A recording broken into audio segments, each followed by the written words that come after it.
We are here with a very special guest. We have an absolute superstar in the studio. Barbara Corcoran is here. We're so excited to have you. Thank you for coming on the show. My pleasure. What an intro. Thanks. Oh, you do it all. There's really only so many words to describe someone of your caliber. No, actually, I don't make very good love in bed, to be honest with you. Ask Bill. He'll say it's true. We'll take that. So no superstar for that. No Yeah. superstar in the bed. Why is that? I'm just never honestly, I've never been good in bed. Even when I was a You teenager. focus on other things. I trying guess to make so. businesses. No, it never really turned me on. I must have something wrong with me. But I had 3 husbands. You said I fooled them. You like how this place is looking. You got a lot of guys out there. Hunky guys. She keeps saying hunky guys, which is making me laugh because I don't know if there's many hunky guys. Sure, you have to look out your door. Well, my boyfriend works here, so that's He's hunky. I think he's hunky, but Okay. besides that, I don't know about the hunky guys. I just don't really think I used hunky, the term. Well, I'm old. That's an old-fashioned term. I do like the term, but for these guys, I'm like, Yeah. do they really deserve it? I don't know. But we're very happy to have you here.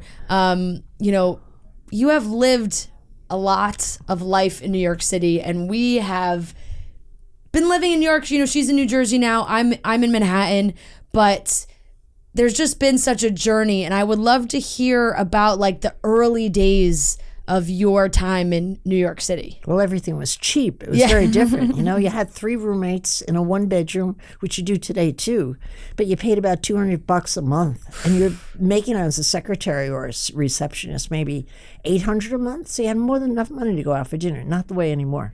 No, it is not like that But anymore. it was, when I first came to New York, it was treacherous. You didn't dare walk down any street at night. Because if you're a woman, you were putting yourself at risk. And that changed gradually. Yeah. Yeah.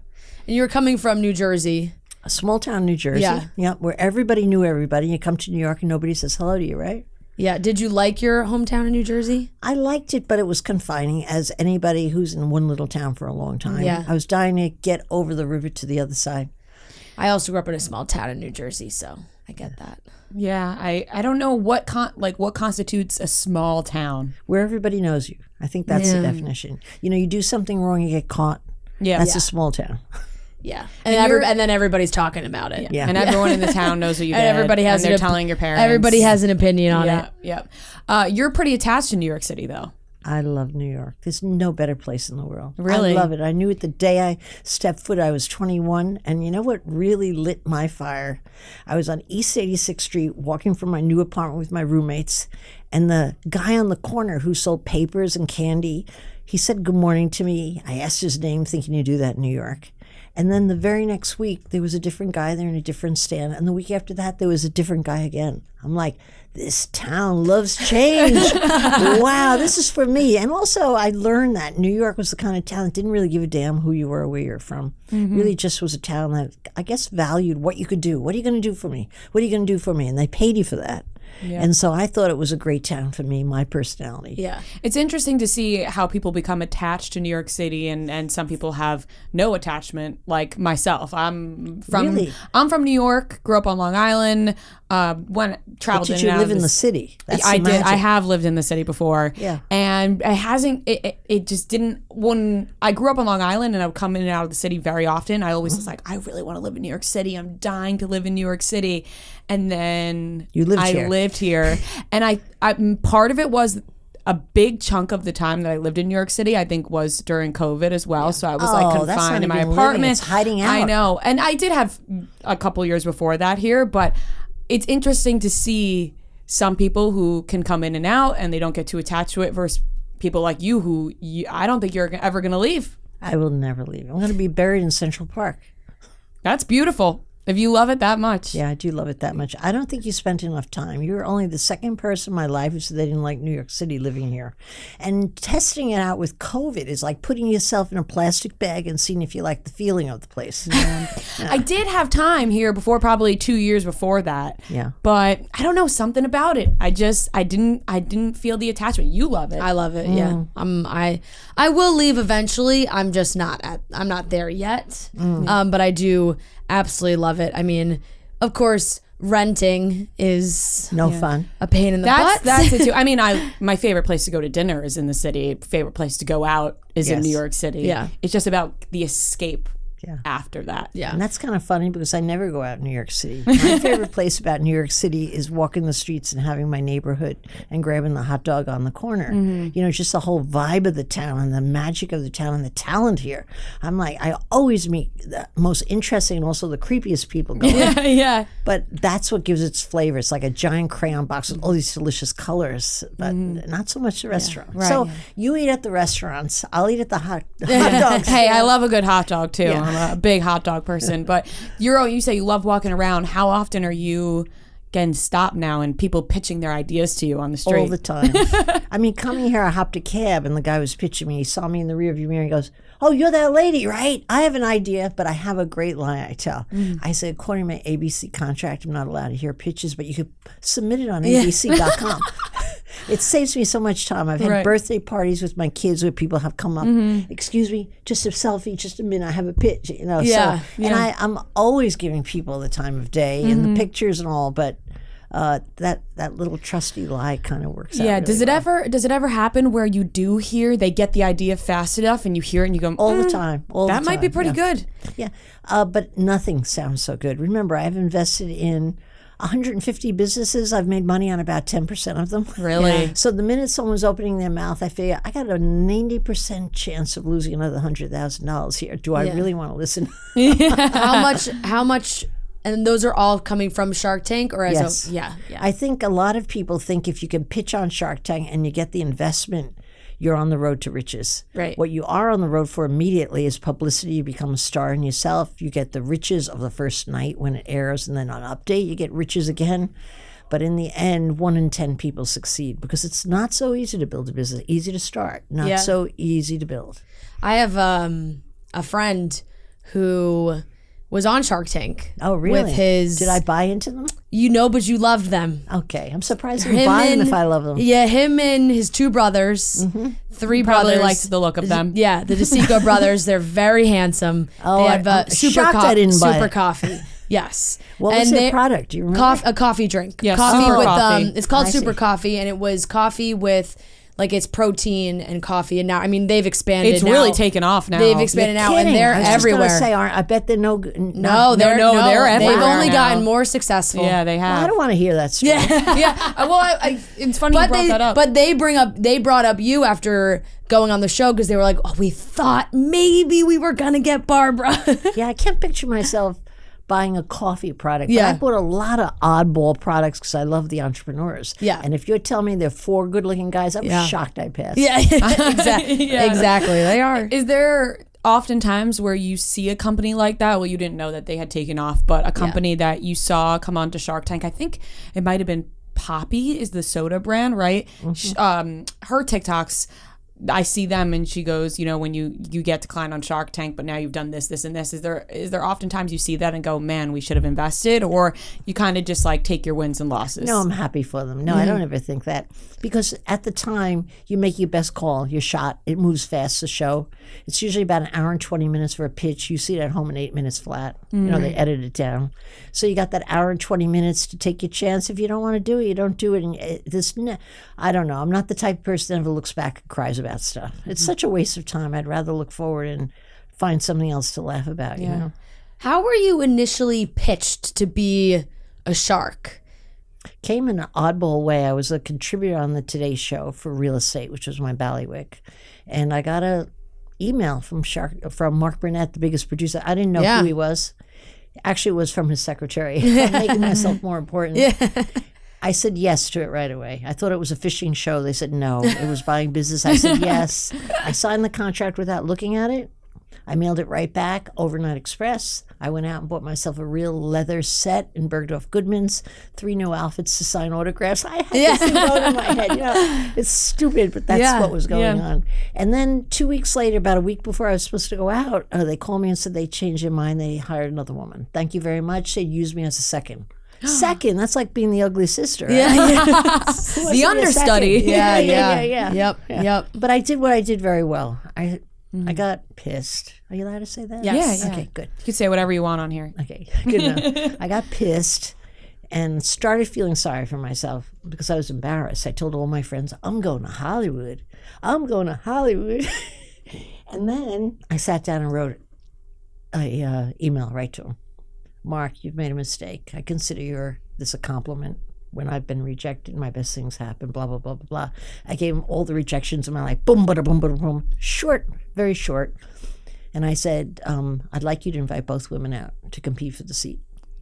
And he said, yes. Thank God. Wow. Yeah, that was 14 years ago. What would I be Wow. doing these 14 years? Probably working your seat, having your job. Hey, it's not so bad. No, I don't think so. No. So do you suggest that to somebody, right, who gets rejected from a job and they're feeling really down about it because they feel like they belong there? Do you suggest that they reach out to whoever that is? And this is a different Always. case because it's a show, but... Every situation. I got everything in my life after I lost it. Now imagine if I didn't reach out, I can't even imagine my life. My expertise, and I think this you can learn when you're young, is trying. If you just go back for another hit, 1 in 3 times will come your way, without a doubt. All my best successes were on the heels of a failure. I never was able to really succeed at anything by trying hard and doing my best shot and making it work. I always had an upset somehow. But one thing I learned to do is never feel sorry for myself.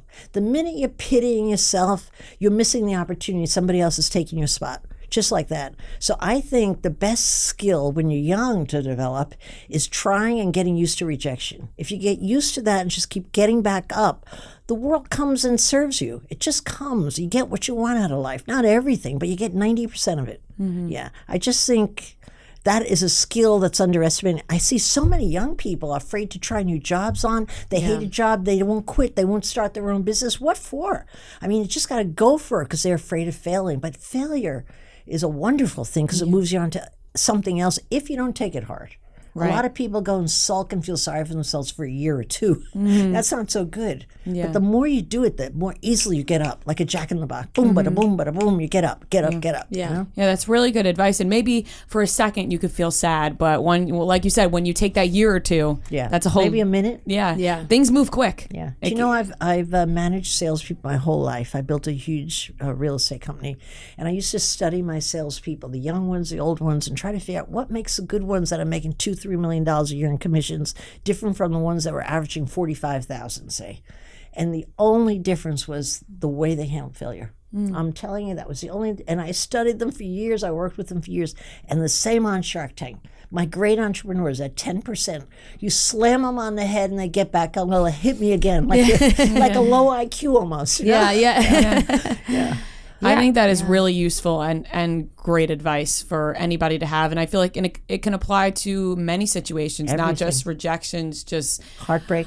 Relationships, friendships. School. You just got to keep going, not let it, school, people listening in college. Yeah, our own experiences and whatnot. Yeah. What was school like for you growing up? I had a very hard time. That wasn't my happiest chapter. Yeah. Yeah, you know, everybody learns differently. I had the kind of learning where I couldn't read and couldn't write. And that got in the way of a lot of stuff. Yeah. But it doesn't get in the way when you have your own business. You hire people who know how to read and write. You could do it. That's not the fun stuff. Yeah. I'll do the fun, creative stuff, you know. It was terrible in school because I got labeled. And kids do, even if the teachers don't label so much anymore, and they don't, kids label. You know, if you're asked to read out loud and you're in front of your peers and you go, you know what happens. And so your ego is down the drain, you know. So it's a terrible experience. But I'm so thankful once you're past it as an adult, because the minute I got my first job, I think I was 12, I had like 20 jobs, 22 I think exactly, before I started my business. I did well in every job. I used my mouth to gab. I used my charm to get higher tips. I used my hustle to work harder than anybody else. And so I got great feedback, and that's what's really important. You find something you do well. And I know what I do well, and it just wasn't school for me. Right. Yeah. You have a ton of people pitching ideas to you. You see so many people. What are some qualities that you see right off the bat that you know this person's going to be a great person to work with versus bad qualities that you see right away? Oh, it's plain as night and day. I've been doing 14 years, but I think I kind of got the hang of it after the third year. First of all, a lot of people come on the show that just don't look the part. You say you're a lobster salesman, you're making lobster cakes, and you look like you're an investment banker because your parents are rich and they gave you the money. You're not going to go there, okay? I'm always looking for the same trait, the number one trait. I'm looking for ambition. Someone who envisions where they're going, and I fall for it when they tell me they're going there. And what's that? Because everybody thinks they're going to be successful. They're feeding you all this stuff. But when you're on Shark Tank, you could feel the beat between the words. It's like you feel them coming at you, or they're just saying the words. Yeah. So I got to feel it in my gut. And I don't even care generally what business it is. I buy the entrepreneur. Because I figured, and it's happened to me where I've bought businesses run by entrepreneurs. They've totally changed their business, and I've made a lot of money because I bought the right person every time. Yeah. When did you first realize, when you got into real estate, that was the field for you? Like, did you have one big deal that was like, this is it? You know what made me realize that real estate was for me? The moment I opened my first apartment door and let a customer in. I opened the door. They were my customer. My boss didn't tell me to go there. I went there. It was my business. And I opened the door and they said, thank you. And I said, I love this shit. Okay? Because I was working for myself. I had 22. I really did count them once for some purpose. I don't know why. But in each of those jobs, I had good bosses, bad bosses, mediocre bosses, but I never liked them. I just didn't want somebody to tell me what to do. It was like the teacher back at school telling me to read out loud. Once I had my own shop, and I could hire who I wanted. I could paint the walls what color I wanted. I could work as hard as I wanted with nobody telling me. I was in love. I could have been selling plumbing supplies. I would have been just as happy. Yeah. But it was the idea I was working for myself. Now, you didn't like having a boss, but was there a job out of those 22 jobs that you look back on and go, I really enjoyed that one? Or is it all of them? No, I enjoyed 2/3 of my jobs because I used my mouth. I was a sales clerk. I was a lifeguard stand. I was a hot dog salesman. I was everything that I could use my mouth and not read or write. If it excluded that stuff, I was great at it. But I learned the most from my worst bosses in hindsight, because I had a couple of son of a bitches that stripped you of your ego. I had one boss who unfortunately told me to label about 10,000 boxes of socks or so. Maybe not that much. It seemed like that much. Gray and blue. And I wrote on them gray and blue. And I put GRAY. And he, in front of everybody the next day, said, I have to have Barbara go up and relabel the socks because she spelled gray wrong. It's GREY. And I was mortified. I hated that guy. Could be spelled either way. But God, am I good with people? Yeah, can it be spelled either way? Yes, I'm pretty sure. One of them is more British than the other, but they could be spelled either No way. Yeah. How did I get this all without knowing that? Yeah, no, they're both is- are used. Yeah. One of Why them they- is more. One of them is more like British. proper English. Yeah. Really? Yeah, they're definitely both used. Yeah. Well, write a note to Milton. Because somebody made fun of me once. Really? Because I don't remember which way I spelled it.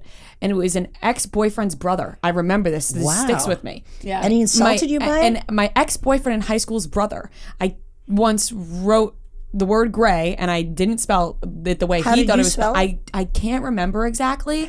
And he was like, "What are you, British?" And I was like, "What are you What a talking compliment. about?" You should have answered with an accent. And then yes. that's when I realized, and then we fought about it because I was like, you could spell it either way. So there you go. You can. I wish I met you sooner. When I was about 17, maybe. So you hated this guy after that. I hated him because he insulted me in front of my peers. Yeah. That's You know, just very hurtful. But ask me what my best thing is with anyone I've ever hired: giving recognition, building them up, making them stars, making them shine, giving them public accolades, individual accolades, little notes. I am so good at that. It's more important than what you pay someone. But I learned that from him by not doing it. right. Yeah. So are you a big believer in like positive affirmation? Without a doubt. What else is there? There's either negative, positive. Which one would you like? I would prefer positive. Positive. But sometimes I feel like, there's a lot of people who can relate to being in a job where the positive goes unrecognized and the Lots of negative times. is what is discussed. Then you're in the wrong place. Yeah. I can't believe how many people are in jobs they just don't like and they don't get up and move. Yeah. I mean, and the boss you work for has more to do with your happiness than what you do for a living. I've seen that again and again. Yeah. It is very interesting. I do feel that way, that a lot of people are like that. I just, even just within seeing my peers and whatnot, that there's just, and I guess it really does stem a lot from fear or like not having an income or, right. And it's living in New York City is hard. If you lose what I that. think it is too. I think when you're stuck in a spot you don't like, it's hard for you to envision a better spot till you have it. And so it stops you from going out to get the better spot. Right. But I have never seen anybody leave something and shove themselves out, force themselves out to smell the roses or see what's out there and not move to a better spot. Never. I've never heard anybody say, I should have never left that place. Have you? Yeah. Never. Not usually. Yeah, that's not, sometimes not they normally won't the story admit they it, tell. but- Yeah. How do you give or have confidence in yourself if you don't really? Like, what's your advice to somebody to give them confidence if they don't really feel it? Well, I think we all have tapes in our heads that we get very early on. You're dumb, you're stupid, you're such a charming girl, such a pretty girl, whatever you've heard in your younger years. I think what you have to do for confidence is design your own tape. Really design your own tape. And you do that by practicing all the time, telling yourself something else. I mean, I didn't have it. It took me probably till I was 30, 35. I looked confident to everyone. I mean, by 35, I had 800 people working for me. They looked at me as a boss. They thought I knew what I was doing. I knew I didn't know what I was doing. I was just inventing as I went. But I think I got my confidence because I tried so hard. If there's one thing I know about myself, it's not that I am necessarily perfectly good at this or that or the other thing, but I know I can outtry anybody. If there's somebody who's trying for something, a girl, a guy, a competitor, whatever, I would just sit there and say, well, I may have lost this one, but I'm coming back. I'll get you, Buster. I actually had in my head, and I said, I'm going to come back. And I would try. So I got my confidence that I could outtry anybody. If you can outtry anybody, you could outdo anybody. It just comes automatically. Yeah. But if I was reaching for success in each instance versus simply my goal was to try my best, try everything, I probably would have had too much disappointment and maybe given up a bit. At the tough times, because you have tough times always in life, personal, business. It always comes at you. But if you know you're really good at getting back up, I'm a good one. I'll get back up. I'm showing up again. I mean, I wouldn't have got my Shark Tank job. I wouldn't have started my second real estate business when my boyfriend married my secretary. It was crushing when he did that. I was 30. I thought I'd never have another man. Your secretary? Yeah, that bastard. I mean, he was really a good boyfriend, so I shouldn't. But I have to say, that bastard. He wasn't that great of a boyfriend. Well, he was until he left. Up until that point. And you tried again with your marriages. Oh, I proposed to everyone I ever married. Really? Oh, yeah, I wasn't wasting time. Proposed to my first husband, my second husband, and my first boyfriend. How long were your engagements? I mean, how long were you dating before your engagements? About a month. So you really knew right away. 1 month is like, I'm proposing. You know what happens? You know who you don't like. Yeah. More. This ain't going to work, right? Yeah. So when you find somebody good, I would look at him and think, would this make a good husband? And I just corner him. I'd say, what's your intention? What do you mean my intention? Are you going to marry him or not? What? I give him a day to simmer down. You give him a couple of days, give him a little line, and then you close him again. So what have you decided?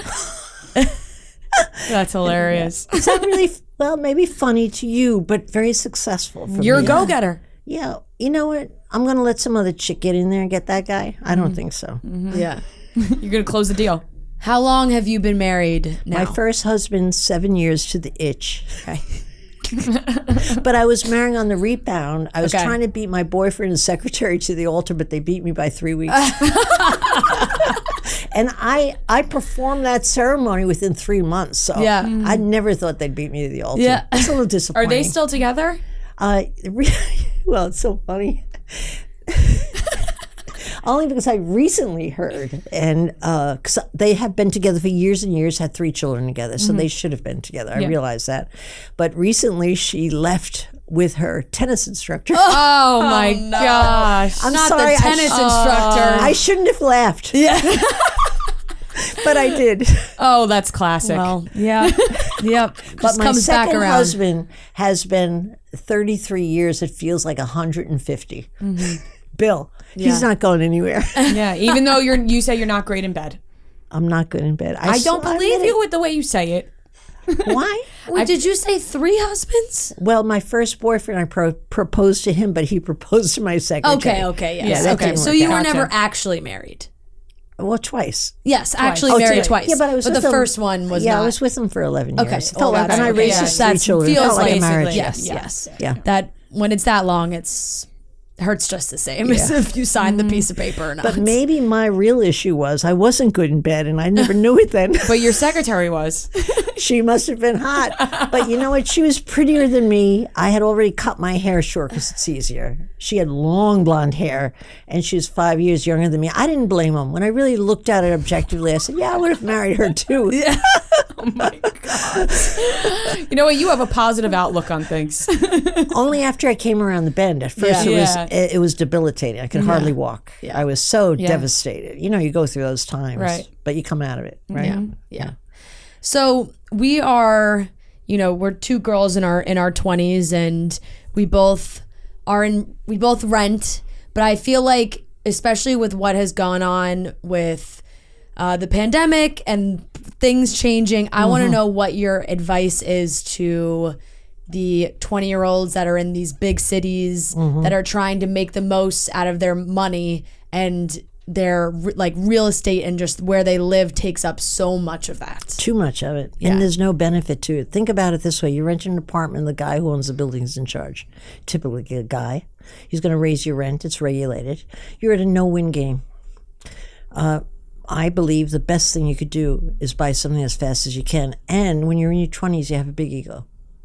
I have advised more people in their 20s to hit up their parents. There's no shame in that. Nobody buys under 40 in New York without the help of their family. You should think about that. No one, even investment bankers, they have to come up with a lot of cash to get that fancy Park Avenue apartment. But you can hit up your parents and say, if they have a savings, or a rich uncle or aunt, say, how would you like to be my partner? I'll give you half the profit when I sell this thing. I'll pay the maintenance, no cost to you. Just give me half the down payment, or give me the whole down payment if you have nothing. You got to get in the game of real estate. I bought my first apartment when I was 26, a studio in Greenwich Village, top floor walk up. It was darling. I lost my courage. I forfeited the deposit, and it was $84,000, which you should not credit all because times are different. Right. But I lost the 10% deposit. Do you know how long it took me to catch up to the market, which ran away from me? 7 years before I could buy my first studio again. You have to get in the game, because when you want your 1-bedroom, you need a chit to trade up with. You want your 2-bedroom house in the suburbs. When you have your kids, you need a chit to turn. You have to be in the game. You have to beg, borrow, steal, however you get in it. And so far as timing the market, which is a question I get all, is this a good time? Is it going to be a better time with interest rate? Forget about the timing. The timing of what you earn on that home has more to do with when you have to move than when you buy in. You're not in charge of that. Your life is. You need a better school. You have a bunch of kids. Your husband divorces you. All these things happen. Yeah. But you got to get in the game. So I always say now. Same answer no matter what's going on in the market. Right now. Yeah. That's how we get in. Yeah. That's good advice, because I think for me personally, I've rented the entire time I've been in New York. I'm still renting, and in my mind, I'm like, oh well, I won't actually buy anything until I leave New York, and wouldn't necessarily buy an apartment because I would want to be in a home. But you can do that early. Yeah. My dad calls me every day telling me to buy a house in Florida. Well, listen to the man. Oh, Florida, because he wants you close. Yeah. Yeah. But I also think probably just, nice little getaway from New York. Well, that wouldn't be bad, but why not stay with your parents there in Florida? Well, they Cheaper. go Long Island and Florida. Yeah, so stay at their place. Yeah. I know, but I think they want me to buy a house, so they have another, because they stay at, it's my grandfather's house, but under my mom's name. When my grandma died, it went to, I see. So they inherited it. So they inherited it, but they're like, if you buy a house, we'll take care of it when you're not here. Oh, they're teasing you. Think of them as Satan. Do what you want to do.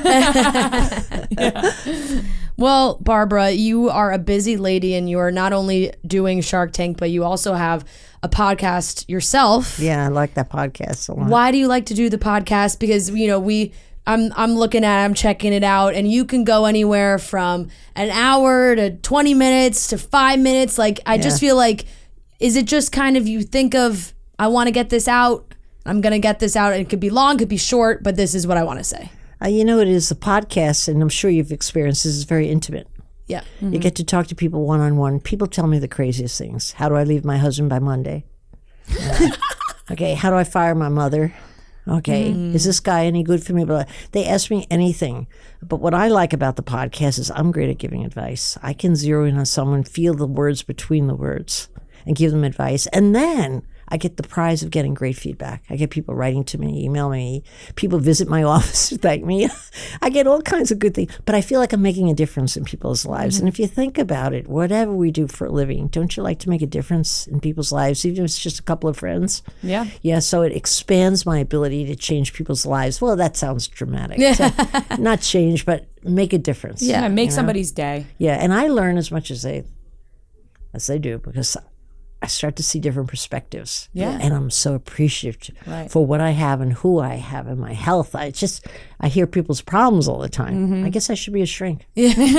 Then you could charge. You kind of are. Yeah. Yeah, I think that is the great thing about podcasting. You're right. It's very personal and so many different perspectives. I think we've learned that a lot, where we look at things a little bit differently sometimes because of this job. Yeah. Absolutely. I think the reason you two do well, other than the fact you're good together, I think you are very much yourselves. I think people see through it when you're not. You know, so people will just really lean. Well, I don't want to say lean in. That's a funny expression, but people really get comfortable. Yeah. Thank you. Definitely. Business Unusual is where people can listen to your podcast. I'm sure you can listen to it everywhere that you listen to podcasts. You're better off on my social, honestly, because I give everything's so much there. You got a great TikTok. I love TikTok. It's so much fun. You could be an ass and nobody's going to stop you, right? Yeah. You can do whatever you want on there. It's entertainment value, I think. Yeah. Is that your favorite platform right now? I love it. Yeah. I get to wear all kinds of weird things. I get to dance. And unlike Dancing with the Stars, where you're rejected, thrown out right away, I think I dance okay, you know? So it's fun. And it's just so much fun. Yeah. Well, that's great. We love to hear it. Well, Barbara, thank you so much for coming. This has been fantastic. We really appreciate it. And everyone, head to Barbara's socials where you can really get the full picture. Right. Good enough. And I bet you'll learn something. I feel like I learned something here today. So thank you so much. I hope so. If not, I failed, right?